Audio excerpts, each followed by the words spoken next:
this is what we come out to this morning. Finally, October 14th.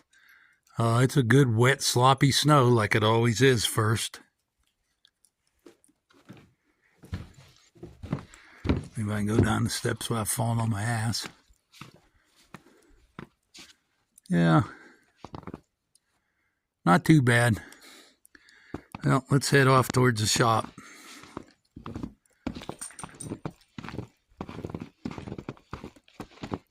Anyway, so today I'm finishing up loading some stuff.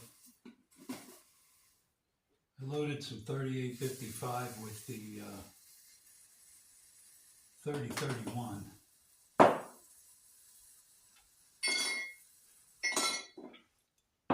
So I only had a few left.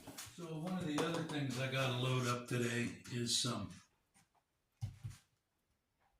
loads for the Gemmer, the 4590. And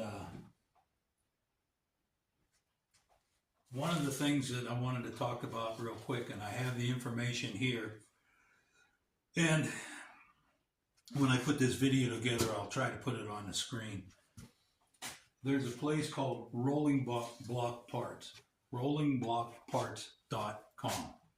Search that, and you'll come up with a website, and it's run by a guy named Ken Womack. It's 775-423-0810, and that's Pacific time.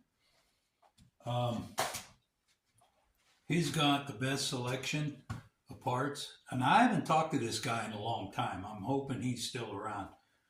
It looked like 2016 or something was the last time he changed his thing, so I'm not sure. You might have to give him a call.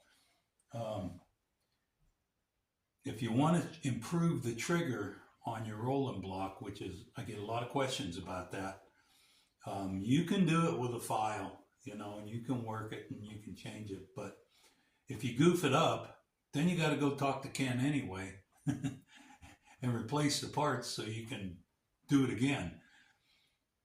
But call him and ask him about, he has a spring kit for rolling blocks. It's what I used on the Gemmer, and it gives me a very, very nice trigger. I'm not sure how many pounds it is. I've got my little trigger gauge here.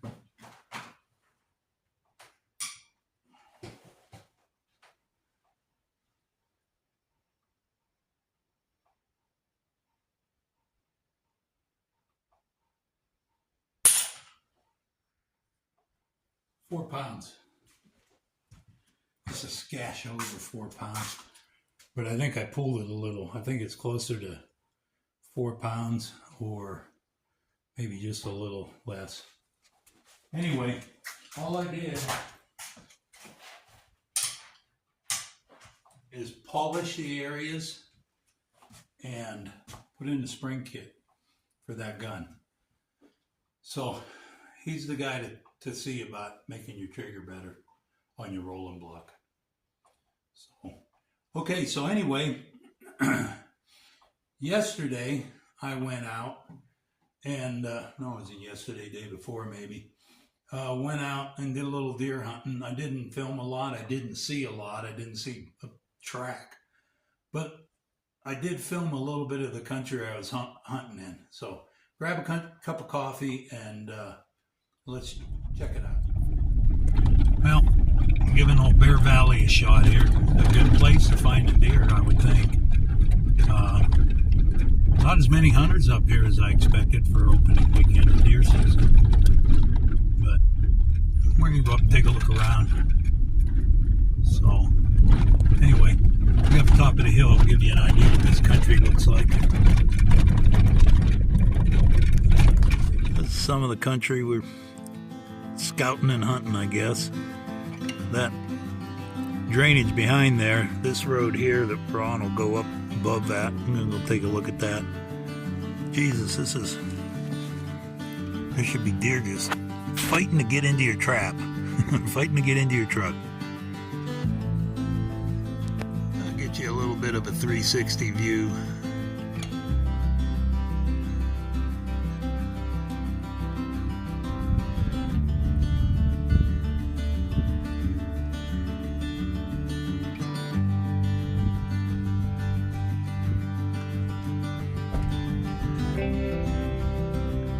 least the road up to this isn't real muddy like it usually is. Probably was the other day.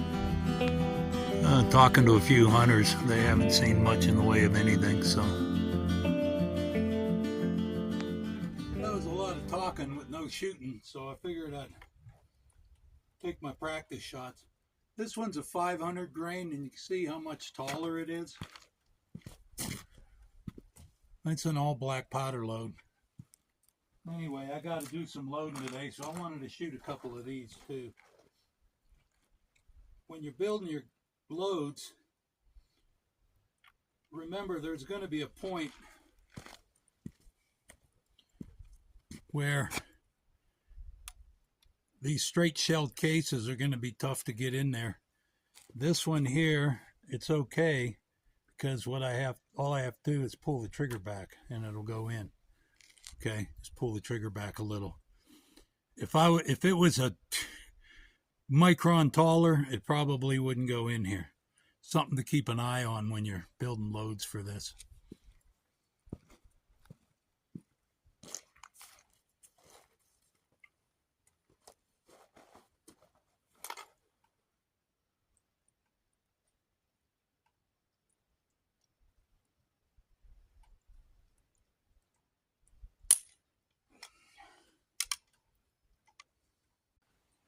Okay, so what we figured out was wrong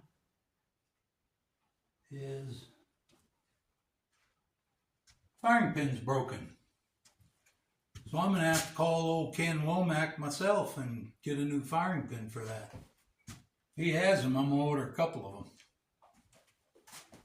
them. Anyway, I just pulled it apart, and we got to do some firing pin work. Let me give Ken a call. So the number for Ken is good. It's just that he has his hours marked there, and an email, he said, is the way to get a hold of him. So I know he's been around a long time, so his hours are more specific. So anyway, you can still get parts from him there. But I also found that guess the last time I bought parts from him, I bought an extra firing pin. So I'm going to go ahead and put this firing pin in the Gimmer. I left a message, though. I'm going to get another firing pin from him, or maybe two, just to have them. So anyway, let me get this in here. We'll see if we can shoot it. All right, let's try it again. So check it out. The sun's shining. It's warming up. This snow's all going to be gone. It's just going to be mud, which, you know.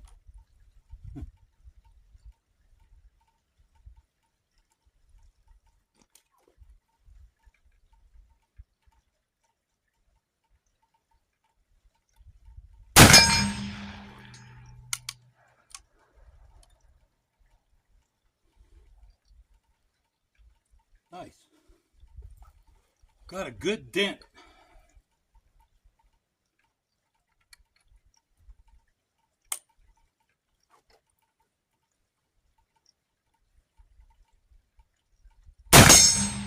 Nice.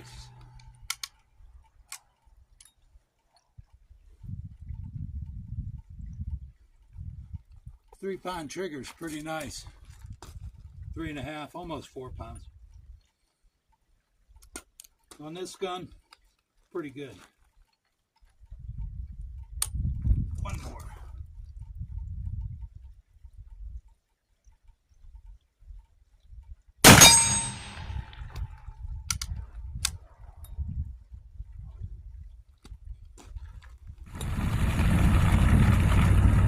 So this is quite a bit lower in elevation from the house. Probably up at the house, it's so wet, so not knowing how much hard to tell. But spots where it did stop up real quick, stay wet, probably got about 4 or 5 inches. So this shit's slippery, man. Just going up this road.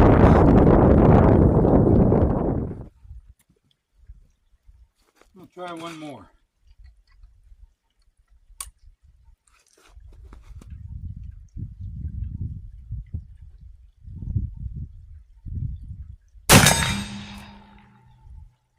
Cool.